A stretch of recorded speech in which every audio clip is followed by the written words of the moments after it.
A blessed day, brethren. This is Jovi Villanueva Binaya. You are listening to the Word for the Season series of the Jesus is Lord Church Worldwide podcast. Thank you for joining us as we meditate on God's timely message for us today.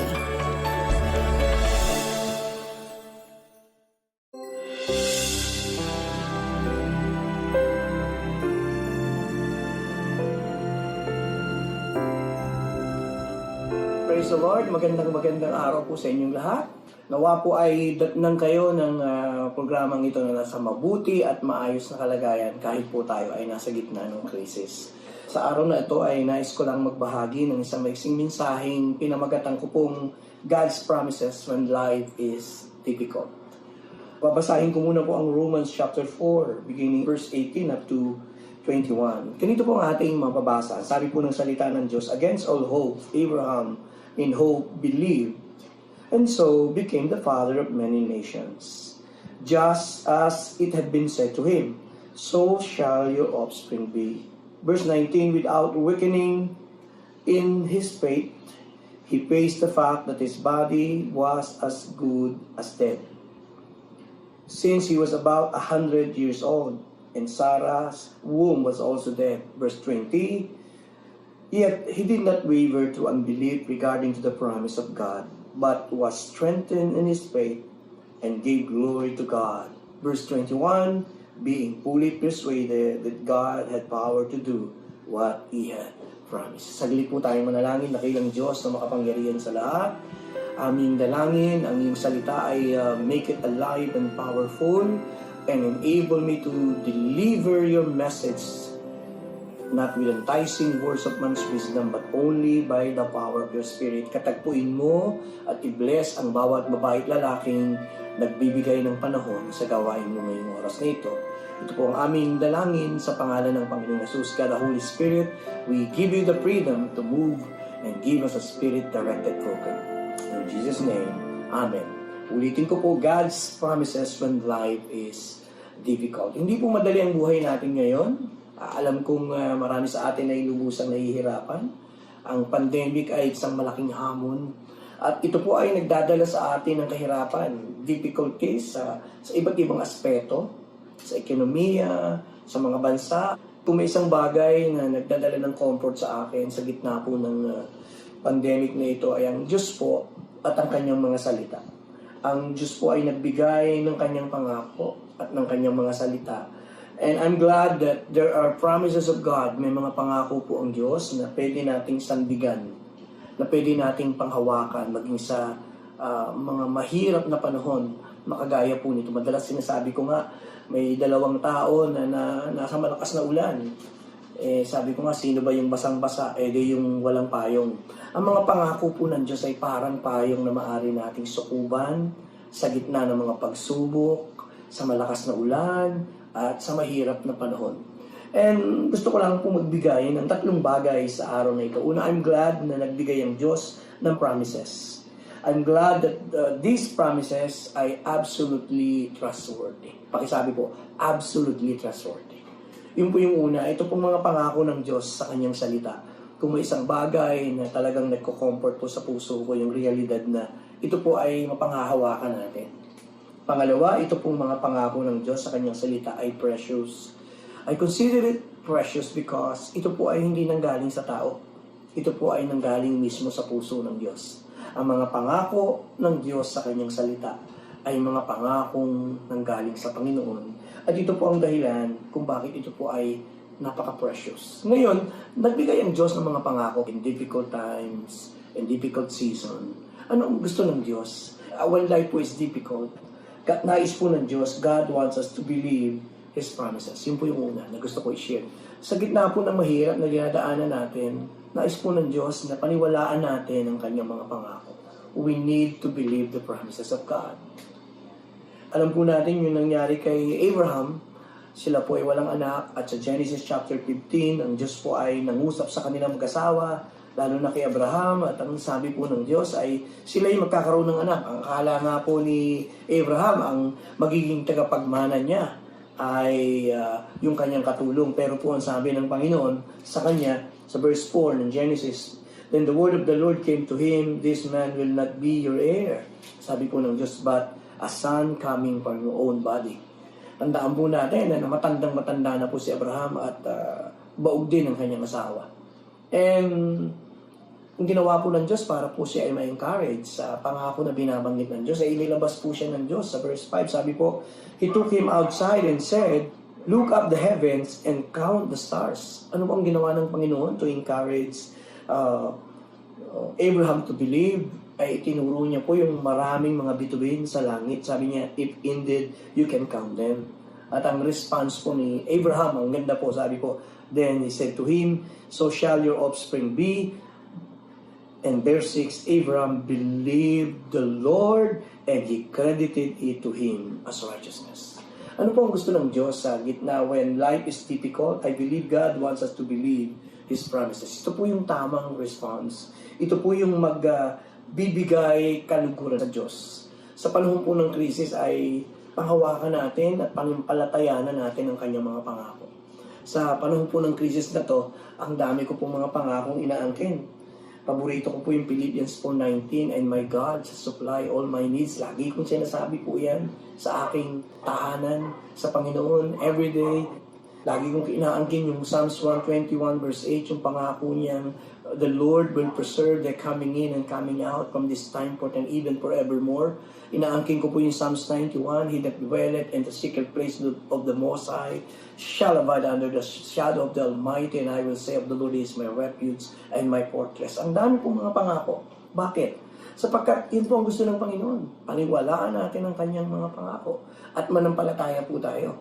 Yun po ang magre-release kasi ng kapangyarihan ng Diyos eh. God's promises are precious, but they're only activated by faith. Ulitin ko po, ang pangako ng Diyos ay precious, pero na-activate lang yung kapangyarihan ng kanyang mga pangako kapag sinampalatayaan na natin. Kagaya po ni Abraham. Si Abraham po ay nanampalataya. Kaya po nangyari yung pangako ng Diyos. And we cannot deny the fact, importante po sa Diyos yung pananampalataya. Naalala ko po yung kwento rin sa Lumang Tipan na ang mga Israelita, pinangakuan ng Diyos, binibigay po yung lumang pangako. Kanila po nandun na po sila, abot tanaw ang lupang pangako. Pero dahil wala po silang pananampalataya, hindi po ang Diyos ang dahilan. They refused to believe God. Pinasok po sila ng takot at unbelief, and because of that, hindi po nila napasok ang lupang pangako. Ganito po ang sinabi ng Panginoon nung araw na yun, nasabi po ng Diyos, babasahin ko po, at makikita natin yung disappointments po ng Panginoon. Masyadong disappointed ang Diyos. Sabi po ng Lord kay Moses, then the Lord said to Moses, Numbers 14:11, how long will these people treat me with contempt? How long will they refuse to believe in me? Tingnan niyo po, sabi ng Panginoon, how long will they refuse to believe in me? Hindi po masaya ang Panginoon. Sabi ng Lord, in spite of all the miraculous signs I have performed among them. So we cannot deny the fact, ang isang bagay na gusto ng Diyos when life is difficult, nais po ng Diyos na panampalatayanan natin ang kanyang mga pangako. Ang dalangin ko po, ang mga pangako ng Diyos ay inyong ang tinim, ang mga pangako po ng Diyos ay inyong panampalatayanan. Pangalawa, na nasa puso ko po at gusto ko maibahagi, when life is difficult, God wants us to test His promises. God wants us to test His promises. Sa panahon po ng krisis, sa panahon ng pangangailangan, nais po ng Diyos na subukan natin ang kanyang mga pangako. Nagsimula po akong magpastor. Ako po, ang edad ko ay 21. At kami po ay magkasama ni Pastora Ellen. At tinawag po kami ng Diyos sa ministeryo ito na maglingkod to support the man of God, Brother Eddie. And nagsisimula lang po ang JIL noon. At wala namang maipapangako ang ministry na napakalaki para sa mga pastor. So natutuhan po namin to walk by faith. And lagi ko pong narinig si Brother Eddie sa mga leadership camp. Sinasabi niya, I have been young. I am now old, yet I have not seen the righteous forsaken and begging bread. Lagi po niyang ini-encourage sa mga pastor. Lagi niyang kinuquote yung Philippians 4:19, and my God shall supply all my needs according to His riches and glories in Christ Jesus. Hindi po natin may tatanggi whether you like it or not. Yung pong mga pangakong yun ay aming tinayuan, yun po ay aming pinanghawakan, yun po ay aming tines. At Looking back, after 37 years ng paglilingkod sa Panginoon, masasabi ko pong matapat ang Diyos. Kaya nga pag kinakanta yung linya na, all I have needed, thy hand hath provided. Yun po ay buhay na buhay sa puso ko. Yung pangako ng Panginoon na yun. And nakita ko po kung paano siya nag-provide. Hanggang ngayon po, sa gitna po ng pestilence na to, ang Diyos po ay matapat na ibinibless. At alam ko, hindi lang ako, maging kayo. At hindi nauubusan ng laman yung aming table. Lagi po kami may pagkain sa mayamang habag po. At iyan po ay kwento ng aking pamilya for 37 years ng paglilingkod sa Panginoon. Proven and tested po ang pangako ng Diyos. Hinihintay po ng Diyos na itest nyo yung kanyang mga pangako. Naalala ko, nag-anyaya ang Lord sa Malakay. Sabi ng Lord doon, test me in this. Kung may isang aspeto na gusto ng Diyos na matest natin siya, yung ating pagbibigay, at tingnan daw po natin kung hindi bubuksan ng Diyos yung kalangitan at bibigyan tayo ng pagpapala na walang silid na kalagyan. Bawat isa po sa inyo may testimony. At masasabi niyong proven namin, Pastor, tested ang mga pangako ng Diyos. Inaanyayahan ka ng Diyos na hindi lang paniwalaan, i-test mo. At alam po ninyo, I have read my Bible. Masasabi ko pong when we do it, God proves Himself true. Because God never fails. Nakita ko po yung mga taong tinayuan nila at pinaniwalaan ng mga pangako ng Diyos. Napatunayan nilang totoo at matapat ng Diyos. At panghuli, bago po tayo manalangin, when life is difficult, God wants us to hold on to His promises. Kanina po, binasa ko po yung Romans chapter 4, verse 18. At babasahin ko po ulit. Alam po natin yung tatlong bagay po gusto kong sabihin before we end. In between the promise and the fulfillment of the promise, mga kapatid, yun po yung pinakamabigat na panahon. Ulitin ko po. Yung pong pangako at yung katuparan ng pangako, yung pagitan, yun po yung pinakamahirap eh. Sabi po ng verse 18, against all hope, kanina binanggit ko. Abraham in hope believed. Yun po yung ginawa ni Abraham. At sabi po, so he became the father of many nations. Tapos po, sabi po sa verse 19, without weakening in faith, yung pong panahon na sila po ay naghihintay at hindi pa natutupad yung pangako ng Panginoon. Siyempre po, humihina yung faith natin. Pagtitingnan niya yung asawa niyang matanda na at ang matris ay tuyo na rin yung balat. Maaari pong maka-apekto. Pero sabi ng Bible, yet he did not waver through unbelief regarding the promise of God. Gustong-gusto ko po yun. Sa gitna po ng krisis na to, inaasahan ng Diyos na panghahawakan natin ang kanyang mga pangako. And habang naghihintay po sila Abraham, natitest po yung kanilang faith eh. At pangalawang bagay na nakita ko po, God's promises become more meaningful in times of difficulty. Isa po sa napatunayan ko sa buhay ko, nagiging mas meaningful po at totoo ang mga pangako ng Diyos kapag tayo po ay nasa panahon ng pangangailangan. Halimbawa, sa panahon na tayo po'y kinakapos, doon natin lalong nagiging precious sa atin yung pangako ng Diyos na siya yung ating Jehovah Jireh, na siya ang mag-provide.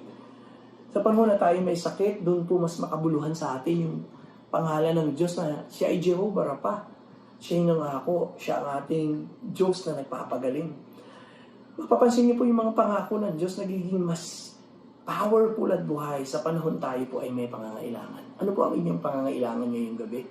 Kagalingan, kapayapaan, pagpapala. Ako po'y naniniwala na sa season na to na natitest ang ating faith. Ito rin yung season na magiging meaningful at meaningful ang mga pangako ng Diyos. At ang huli po sa lahat, sa season po, yung mga tao pong pinanghawakan yung pangako ng Diyos, people who hold on to God's promises hanggang sa dulo, nakakita ko po, they experience the blessings of the Lord. Kagaya po ni Abraham. Siya po ibinless ng Diyos. Binless po ng Diyos siya, ng anak. At sabi ng Diyos, I will bless you and you will be a blessing. Hanggang sa si Abraham po ay tumanda at namatay. Sabi po ng Genesis 24:1, Abraham was now old, well advanced in years, and the Lord had blessed him in every way. Gustong-gusto ko po yun. And the Lord had blessed him in every way. Hindi po natin maitatanggi yung mga tao pong nanalig, tines ang pangako ng Diyos at pinanghawakan. sila po'y nakaranas ng pagkapala ng Diyos. Hindi lang po si Abraham. Nakita po natin si Job sa gitna ng mga pagsubok, sa mapikat at trial sa dinaanan niya. Nanalig po at naniwala sa Diyos. Nirestore po ng Diyos ang lahat at sobra-sobra pa ang binigay ng Diyos. Hayaan niyo pong angkinin ko ang mga pangako po ng Diyos sa inyo. Pakitaas po ang dalawang kamay, and I pray kayo po na sumusubaybay sa programang ito. I claim divine healing for your family. Sapagkat ikaw ay sumamba at naglingkod sa Diyos. Ang pangako niyo sa Exodus 23:25, iaalis ng Diyos ang sakit at karamdaman. And today I pray, let the healing virtue and let the healing anointing touch you wherever you're hurting today. Inaangkin ko rin ang divine provision ng Diyos. Sapagkat minahal mo at pinaglingkuran ng Diyos, pagpapalain din niya ang iyong tinapay at tubig, kaya mong banggitin ko ang pagpapala ng Diyos sa iyong tinapay at tubig. At dahil ang iyong puso at kaisipan ay tinuon mo sa Panginoon, Isaiah 26 verse 3, ang kapayapaan ng Diyos ang mag-ahari sa iyong buhay at sa iyong tahanan. At dahil ang Panginoon ang iyong tanggulan, Psalms 91, walang dadaiting mga panganib at walang dadaiting sakit at karamdaman na didikit sa iyo sa kapangyarihan ng mapulang dugo ng Panginoon. Father God, tonight, binibless ko ang bawat babae at lalaking sumubaybay sa programang ito, sa pagsasahimpapawid ng programang ito. Sila po lahat ay magpalain, bigyan ng kapayapaan kung nalilito ang puso, at pawiin mo po ang takot. Hayaan niyo pong sa pagkakataong ito, ang mga pangako po ninyo ay maging sandigan nila at magiging matibay na panghahawakan. Inaangkin ko po, Father God, na patutunayan ninyo na walang sino man nagtiwala at sumampalataya sa inyong mga pangako na inyong papabayaan. Marami pong salamat. Pagpalain niyo po silang lahat at ipadama mo ang iyong pagmamahal at kalapitan nasaan man sila. Ito po ang aking dalangin sa pangalan ni Kristo Jesus. Amen and amen. Sa ating pagwawakas, sasabihin ko po na when life is difficult, God's promises are available to you. Pagpalain po kayo lahat ng Panginoon.